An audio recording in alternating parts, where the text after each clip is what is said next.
இயேசு கிறிஸ்துவின் நாமத்தினாலே என்னுடைய அன்பின் வாழ்த்துக்கள்.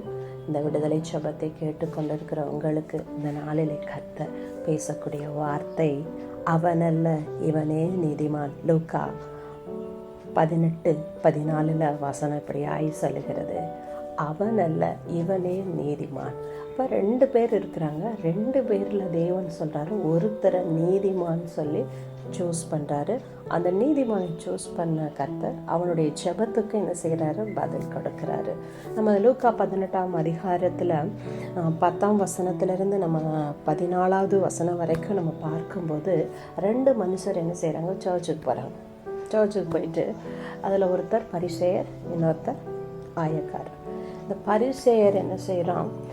அப்படி தேவாலயத்தில் போய் உருக்கமாக அப்படி நெஞ்சிட்டு, தேவனே, நான் பரிகாரர் போல் இல்லை, நான் நீதியான காரணை போல் இல்லை, விபச்சார காரணை போல், நான் நிற்கிற ஆயக்காரனை போல நான் இல்லை, அதுக்காக நான் உங்களை நன்றி செலுத்துகிறேன், ஸ்தோத்தரிக்கிறேன்னு சொல்லிட்டு நான் வாரத்தில் 2 நாள் ஃபாஸ்டிங் இருக்கிறேன், ஆமாம், என்னுடைய தசம பாகத்தில் உங்களுக்கு நான் கொடுக்குறேன்னு சொல்லி ஏசப்பாட்டை என்ன செய்கிறான்? தன்னை குறிச்சே என்ன செய்கிறான்? பெருமையாக பேசி மற்றவங்களை அவனை போல இல்லை, அவனை போல இல்லை, அவனை போல இல்லை, இவனை போல இல்லை, இவனை போல இல்லைன்னு மற்றவங்களை குறித்து பேசிட்டு தன்னை ஒரு பெரிய நீதிமான் போல தேவன்கிட்ட சமூகத்தில் என்ன செஞ்சான்?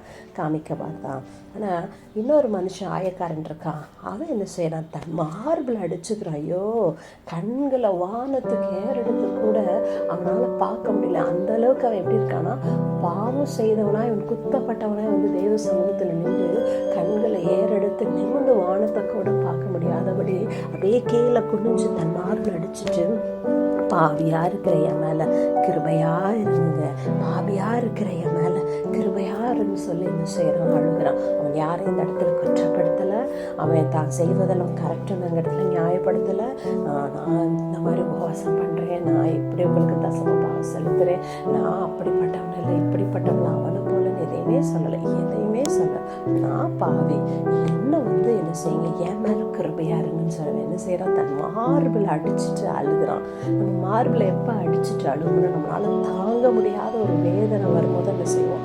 மார்பில் அடிச்சுட்டு என்ன செய்வோம்? அழுவோம். அது போல தான் அந்த ஆயக்காரனும் தன்னுடைய அவன் ஏசப்பா சமூகத்தில் வந்து நின்றோன்னே அவனுடைய பாவம் என்ன செய்யுது? அவன் இருதயத்தில் குத்தப்பட்டு, ஐயோ பாவியா இருக்க மேலே இறங்குங்க அப்படின்னு சொல்லி மார்பில் அடிக்கிறான். அதை போல தான் நம்ம இருக்கணும். இந்த 2 பேரில் ஏசப்பா யாரை நீதிமானாக்குனாரு? ஆயக்காரனை நீதிமாக்குறாரு. அவனுடைய ஜெபத்தை தான் ஏசப்பா என்ன செய்தாரு? கேட்டாரு. அது போல நம்ம ஏசப்பா சமூகத்தில் போகும்போது முதல்ல என்ன மாற்றுங்க? ஏசப்பா ஏன் பாவத்தை பண்ணீங்கன்னா நம்முடைய இருதயம் என்ன செய்யணும்? குத்தப்பட்டவர்களாக நிற்கும்போது தேவன் நம்மளை நீதிமானாக்கி நம்முடைய ஜெபங்களுக்கு ஏசப்பா என்ன செய்வார்? பதில் கொடுப்பார். ஆமென். அப்படியே கண்களை மூடி ஒரு சின்ன ஜெபம் பண்ணிடுவோம்.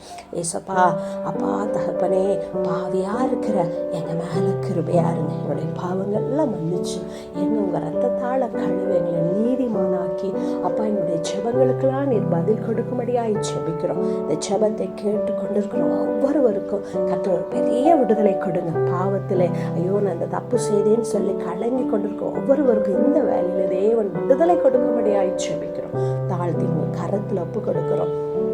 இயேசுவின் மூலம் ஜெபிக்கிறோம் நல்ல பிதாவே, ஆமென். இந்த நாளிலே கர்த்தர் ஆமென் உங்கள் இருதயத்தில் இருக்கிற எல்லாம் ஏதோ ஒரு சின்ன காரியம் மனசில் போட்டு அழுதுட்டு அதெல்லாம் தேவன் என்ன செய்வார்? மாற்றிடுவார். கர்த்தர் உங்களை ஆசீர்வதிப்பாராக. ஆமென்.